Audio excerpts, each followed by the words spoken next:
Welcome to Pass the Mic, Let's Talk, an initiative of the Africa Center for Ideas program through Jade Communications.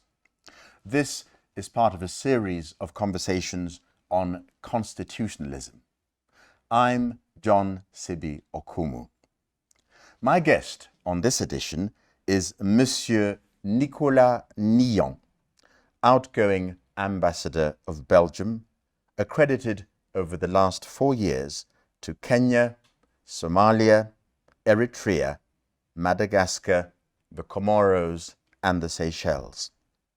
He began his diplomatic career in Kinshasa, Congo, DRC, moved on to Mexico, then to New York, then to Thailand.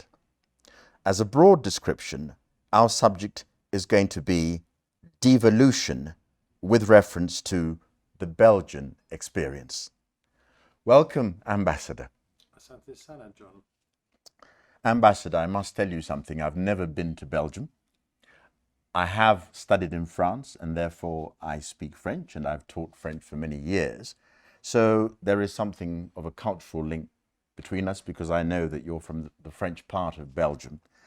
I know that Belgium is one of the smallest countries in Europe. It's bordered by France, Luxembourg, the Netherlands, and Germany. And the general knowledge understanding is that Belgium has a devolved system of government, a topic which, as you know, as outgoing ambassador, is very dear to Kenyan African hearts. So I'd like you to explain, knowing that you have a complete tabula rasa, I know nothing. How did this come about historically in Belgium? How and why devolution?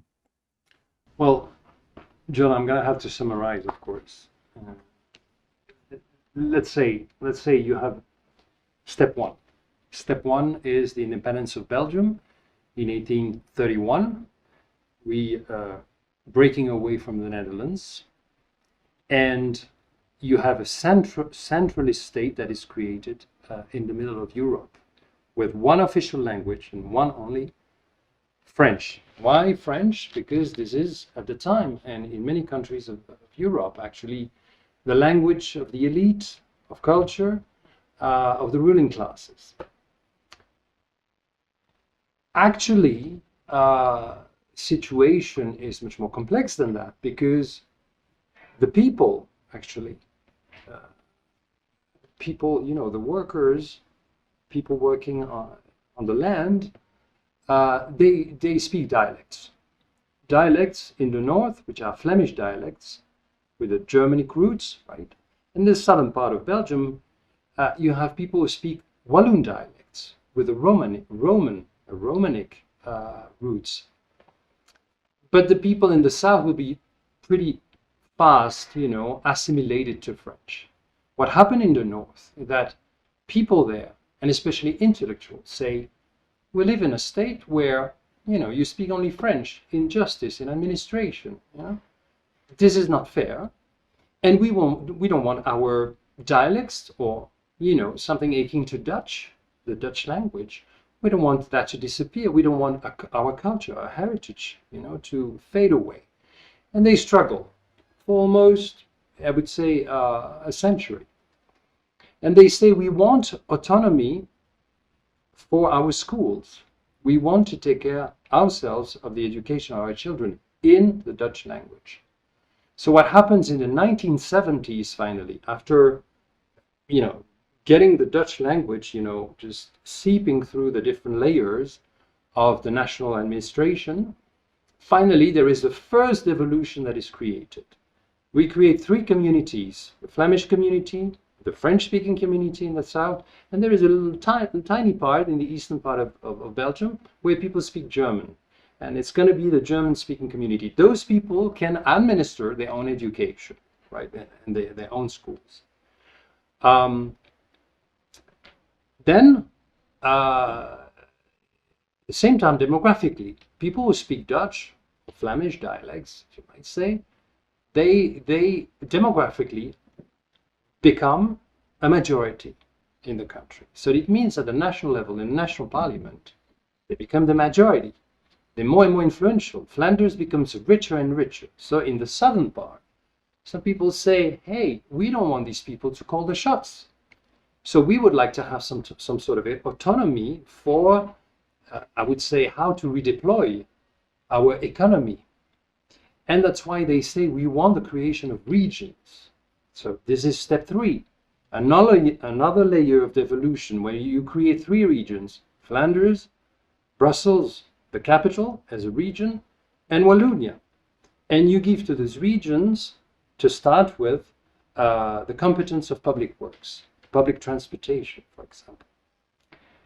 So as you can see, 2 layers of devolution on the same territory, overlapping somehow, right?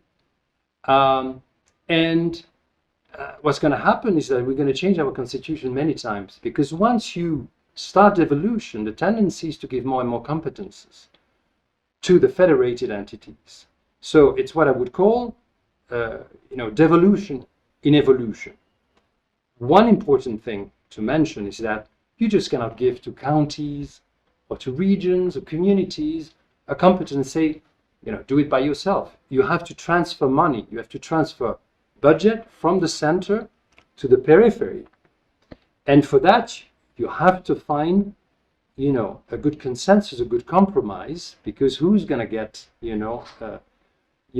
how are you going to distribute the money in a way that is fair?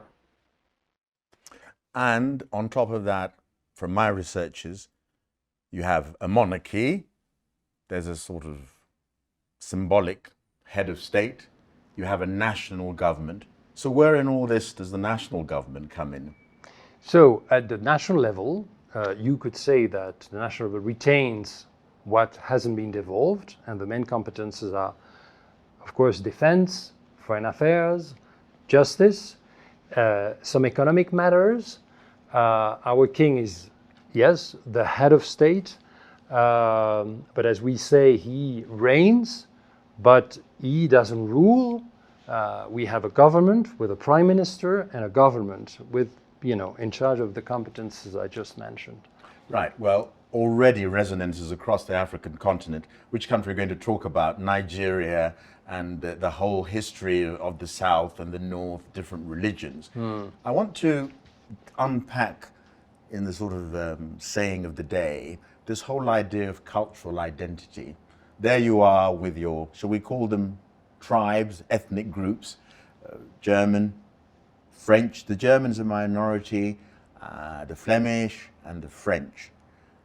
Do you, in your country, see the need to preserve cultural identity? Or would you adopt a sort of Napoleonic precedent? Knock everybody else's heads together, tell them les Bretons they're going to speak. Is that the way to go, ultimately? Well, that was the way to go in the 19th century. Right. Right? Which you've abandoned. Yeah, because we've seen, to be very centralistic and nationalistic. We know in Europe where it led us to many wars, and especially to 2 world wars. So we know that at the same time, it's important to maintain, at the level of a state, a certain coherence.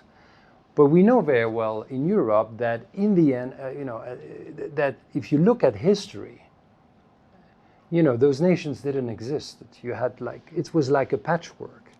And that people actually in Europe sometimes are very much more attached to their regions, which had their own history. I take your point entirely. They're attached to their regions, and therefore, this is not going to create unity and diversity.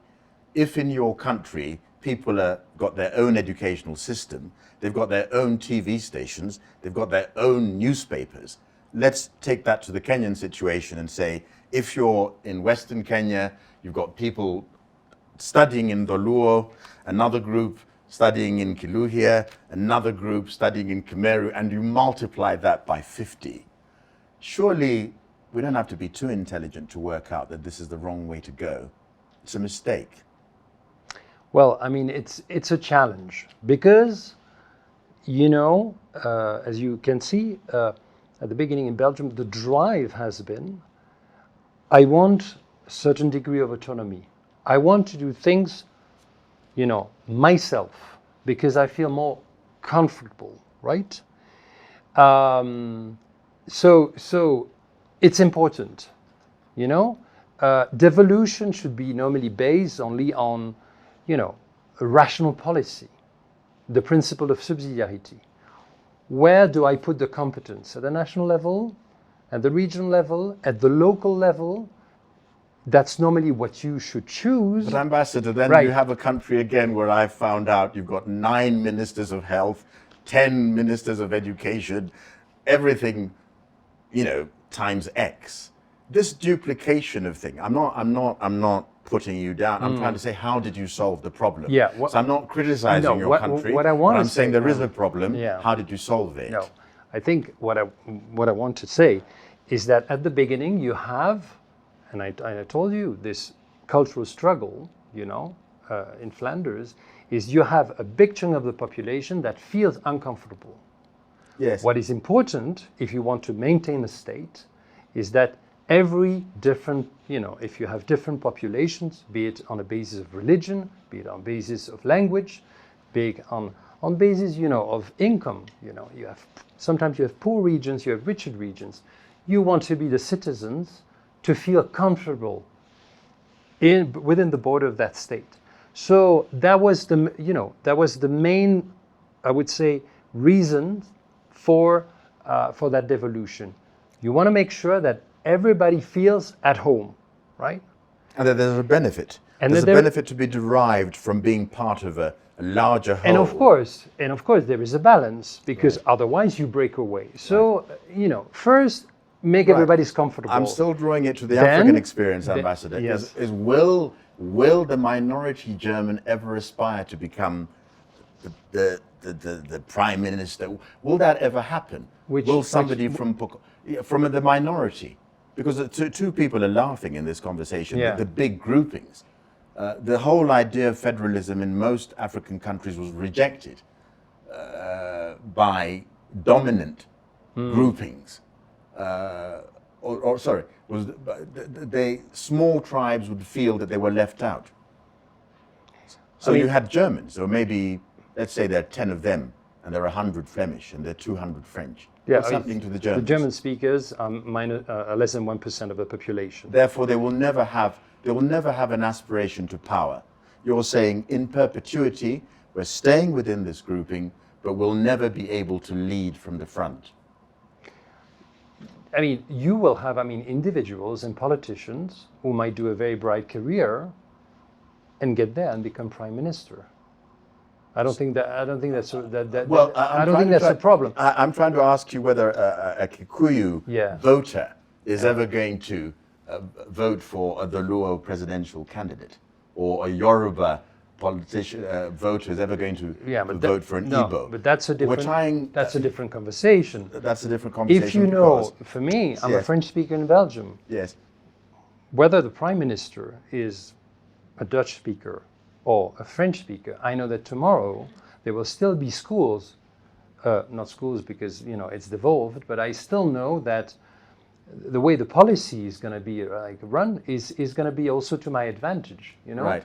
I don't think I will be deprived because someone ruling as a prime minister will not be from my linguistic group. Sorry, my rephrase, my questioning. Yeah. What efforts are you trying to create a spirit of nationalism for people to feel Belgian when you've made it clear to me that everybody's doing their own thing culturally?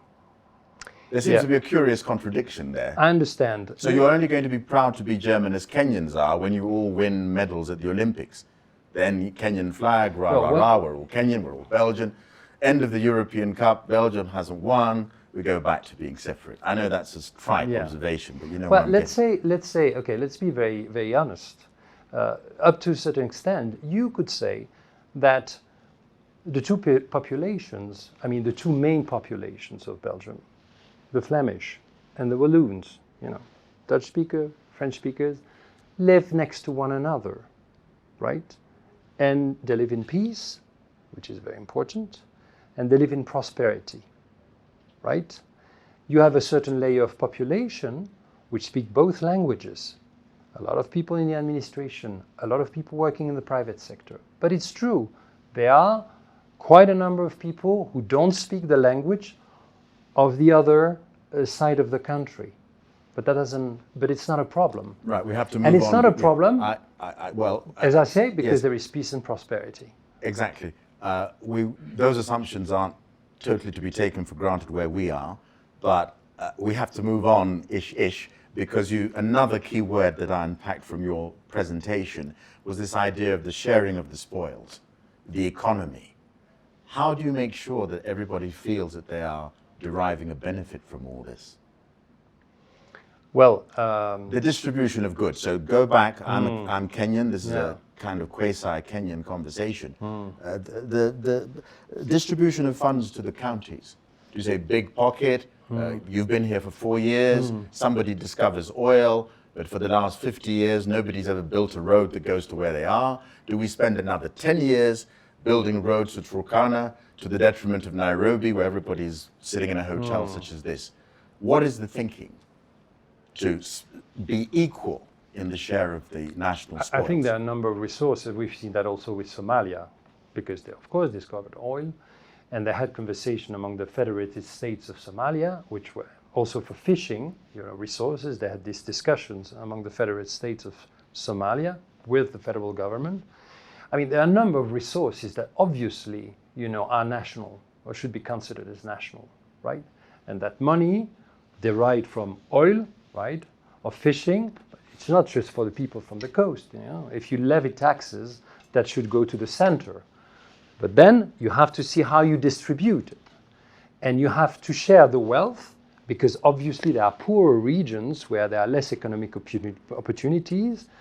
Maybe like not Turkana. Well, I mean, Turkana there is oil, but the network of roads and things. Yes. So you have to make sure that you spread the opportunities, you spread the schools, you spread the hospitals. That's very important. But of course, there might be sometimes, and that's a Belgian conversation, some regions which are richer. But look at Germany, like Bavaria, and some others. Catalonia in Spain, where people say, yeah, but actually the economic activity is much bigger here. So some people could say central Kenya, right? There we have many more companies. You levy, where does Nairobi levy taxes? Much more in the central region than there. And of course, these regions which are rich say, hey, I don't want all the money to go everywhere. So where do you place the cursor? Because if you don't spread the wealth, some other people might say, if that's the way it is, I want my own country, right? At the same time, if you take all the money away from a rich region and that you don't spend it the right way, in different parts of the country, some people will say, no, I'm not happy. My money is not well dispersed. And that's why also in Belgium, we have this principle of what we call just return. So Flanders is much richer than Wallonia, and they say, okay, we're going to share the taxes that it levied everywhere in the country. We contribute much more, but so there must be an equation in the calculation so that, I take back a certain amount also because I've been contributing more. Right, I'm going to take advantage of this situation, Ambassador, talking to you, and the clock is not on my side, so I'm going to look at my notes and just hit you with some buzzwords and respond to them. Do you have corruption in your country? Are there corrupt Belgians? Are there people fleecing the state and the national coffers? And how do you manage it? Well, I think that, corruption, can be everywhere, potentially. So there must be, from time to time, people, civil servants or politicians, like trying to put some money in their pockets. That happens. That can happen. But we have a justice system, of course. So everybody who sees something, says something, police, justice, acts on it, and these people are gonna go to court. That's a so certainty. The institutions, you're talking about institutions that are viable, bien ancré, nobody's going to mess with your judicial system, for example, totally independent. Because as you know, we have a kind of to and fro, va-et-vient avec, you know, the various arms of government, the executive, the legislature, the judiciary, everybody's at daggers drawn. Is this something that you don't expect? I think the executive wouldn't mess. It's too dangerous to mess around with justice in Belgium, because you Right. could be yourself then drawn to court and go to jail for that. Okay, but Ambassador, I'm still drawing you on what creates this sort of national value system where you're saying to me, you don't mess with the courts. We're messing with the courts. What's wrong with us? Well, I mean, maybe, you know, institutions, you know, take time to build. Education, you know, you need generations maybe to have a system, you know, to build, and then people knows, you know, these are the rules, and have also the trust in the institutions. Right. Maybe it is something that just, you know, you're just not creating in 10 years. Right.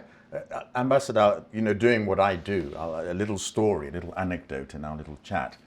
I interviewed Robert Mugabe of Zimbabwe when he came to Kenya. And one of the things that he said to me, because he's very articulate, an intellectual whose mind I appreciated sitting across the table, he said, in the days when we were colonized, in the years of imperialism, we were shunted aside, we were given little branders, we're not allowed to be in the big city, we're not allowed to loiter. So democratic institutions, democratic forms of government were never things that were taught to us. Therefore, to make the assumption that we're going to make this quantum leap and just get there, which you've just said, so you have to be extremely diplomatic, and I know you're a diplomat. Have we taken on a weight of expectation of democracy which we're unlikely to achieve in my lifetime? I take your point. As you said, the way, you know, colonialism was not really an example, Right.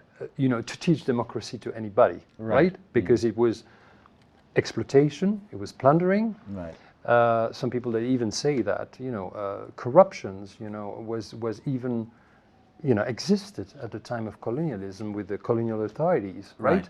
So I mean, what people learned in Africa from people coming to exploit them was not exactly, you know, the right example. I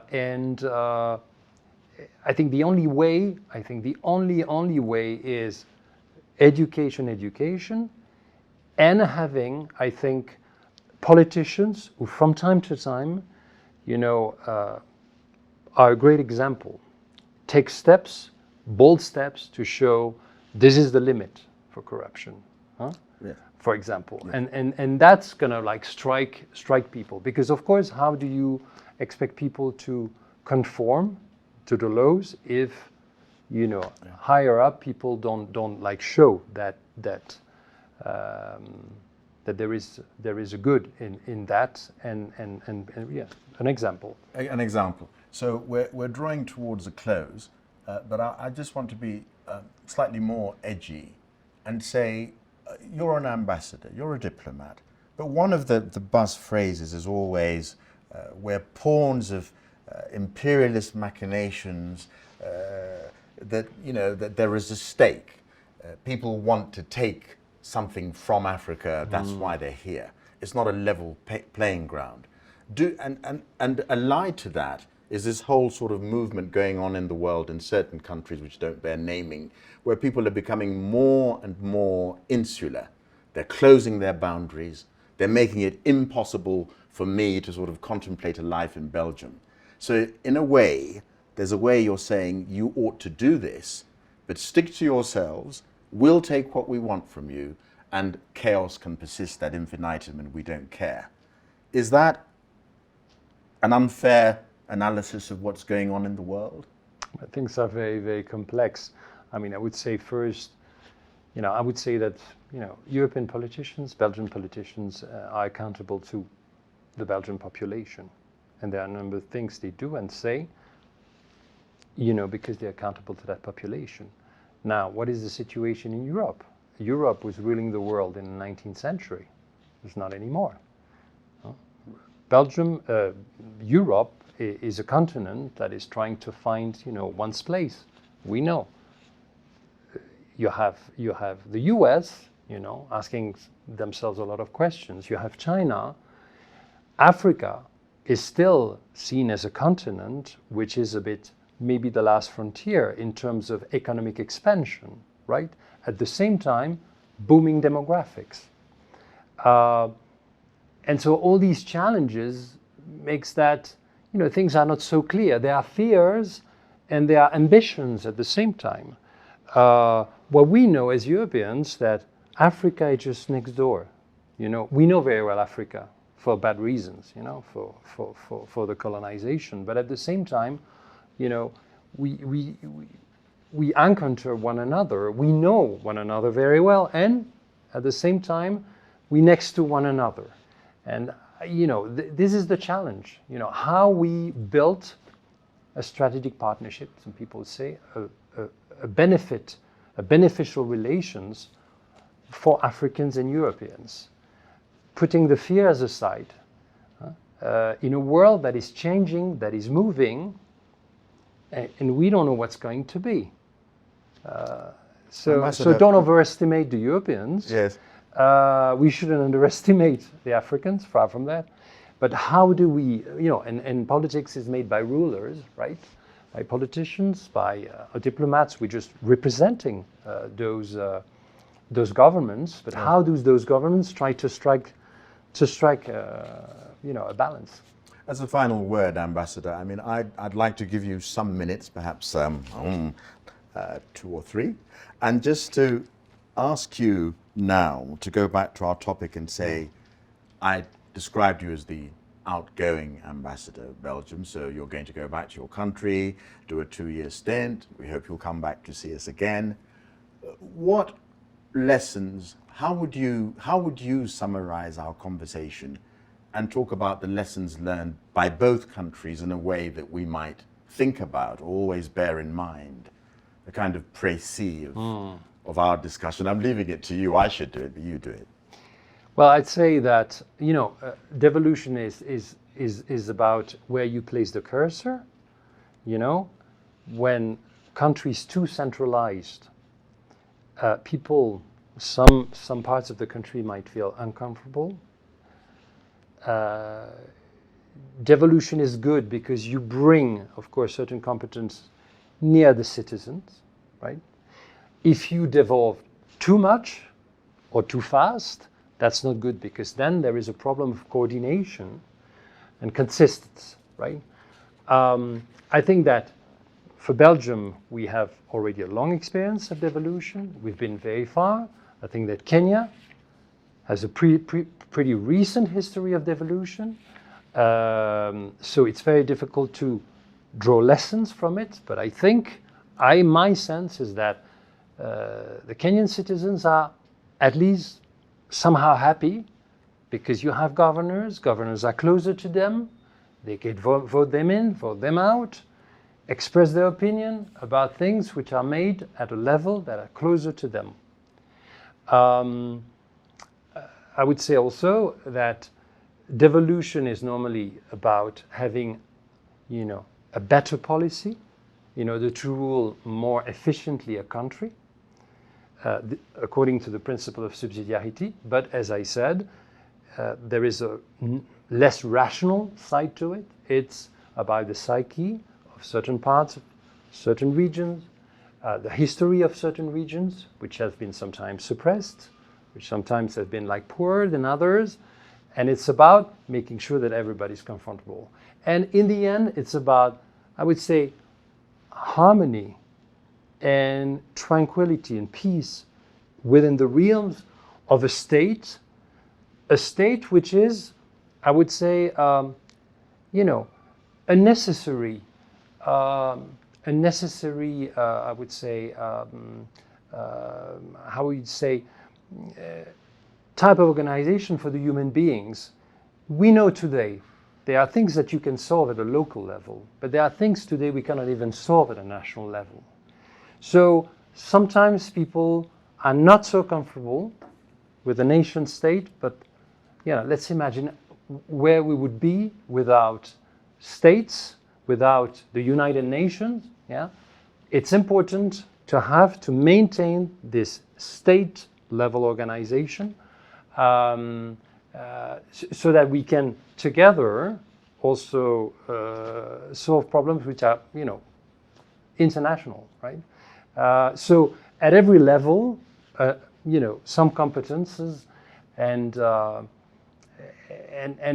it's a, it's an ongoing conversation. International organizations sometimes do more and more. Some people are uncomfortable with that, and that doesn't mean that things will stay at that level. It's a constant evolution. Ambassador, this conversation cannot end unless I ask you, what will remain your impressions of your stay in Kenya, in any shape or form, positive or negative? Well, I'm going to be trivial if I'm talking about the wildlife. That is incredible, and I really hope that it will be taken care of. Preserved for the next generations.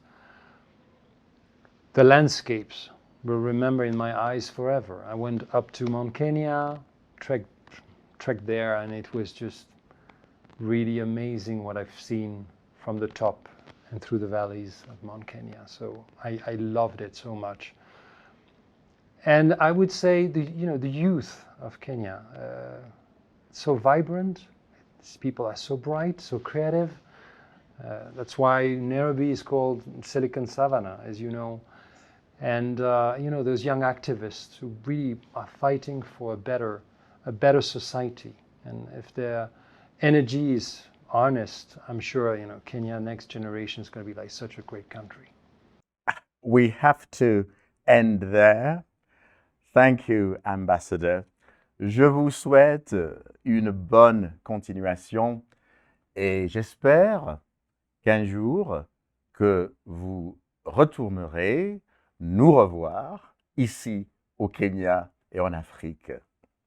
And thank you for being part of this conversation on Pass the Mic, Let's Talk, an initiative of the African Center for Ideas program through Jade Communications.